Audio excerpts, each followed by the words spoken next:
mula sa bulwagang balita at sa sandigan ng katotohanan.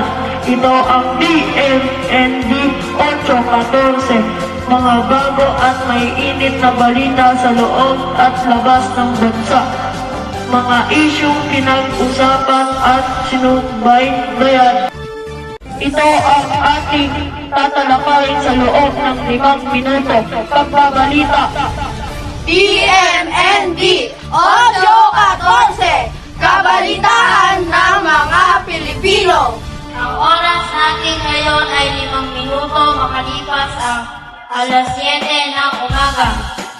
Araw ng Lunes, Mayo 12, 2024. Para sa mga ulo ng mga balita, kudeta laban kay President Bongbong Marcos Binogini Trillanes. Driver, ginahasa ang 2 anyos na inaanak. Balitang international, Thailand, gumawa ng ritual upang supuin ang tagtuyot sa bansa.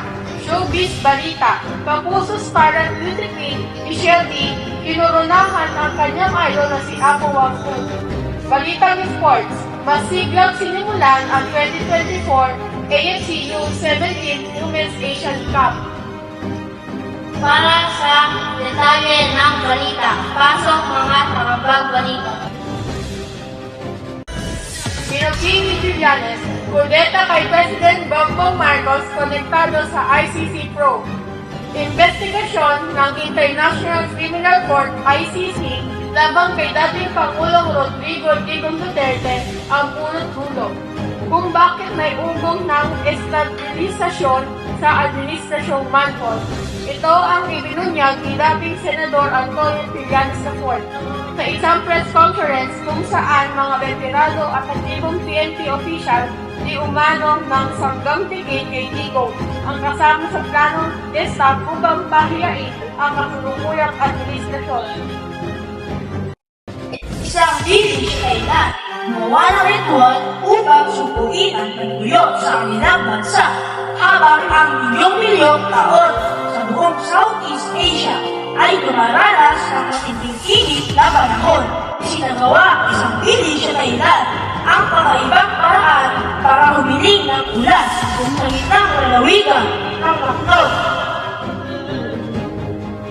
Sawan, inalay ng presidente ng Japan sa Hanggang Martin Pasig Raymond upang supuin ang tagtuyot sa bansa. Driver, inahasa ang 12 anyos na inaanak.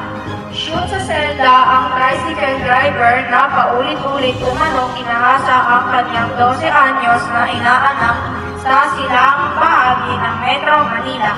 Nasa kote ang sospek makaraang nilahat ng biktima anong ginawa sa kanya ng kanyang ninong noong 1 taon. Ayon sa biktima, 2 beses siyang ginawa ng masama ng sospek noong Setyembre, 1 noong Oktubre at 2 noong Disyembre.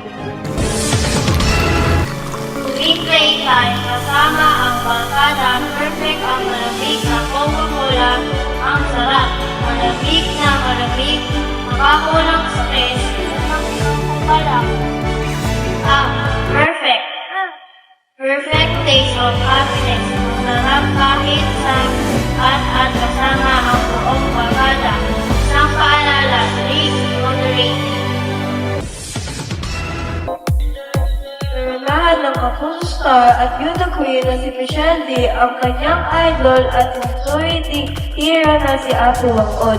Bago matapos ang kanyang raid bilang Miss Universe Philippines 2022, ay personal nga pinuntahan at binisita ni Michelle ang oldest and thus mamukadong sa Buscarat, Kalingap. Naging malaking bahagi si Apo Wangod sa journey ni Michelle na paglaban sa Miss Universe 2023. Ilan sa mga ginamit niya daw sa natural international pageant at sa kanyang homecoming ay inspired by Apo Wangod. Masiglang sinimulan ang 2024 AFC U17 Women's Asian Cup.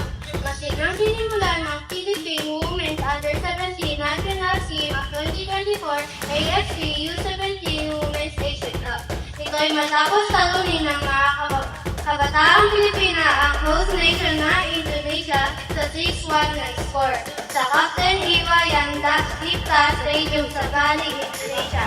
Dahil dito, tatla na ang mga team Pilipinas sa Group A League kasama ang North Korea. Iyan po ang 5 minutong siksik at napapanahong balita sa araw na ito. Kita muli tayo bukas para sa mga bagong balita. Ako po si Regular Nurses, ang inyong maghahatid kasama ng aking masisipag ng mga tagapagbalita. Sunny Charles River Sendo. Alvin Angel Sergio. H.A. Javier. Irish Marquez. Valerie Supan. Catalina Cassandra S. Diarno. Renata Alcaber. Ito ang DNNB 814, radyo nating mga Pilipino.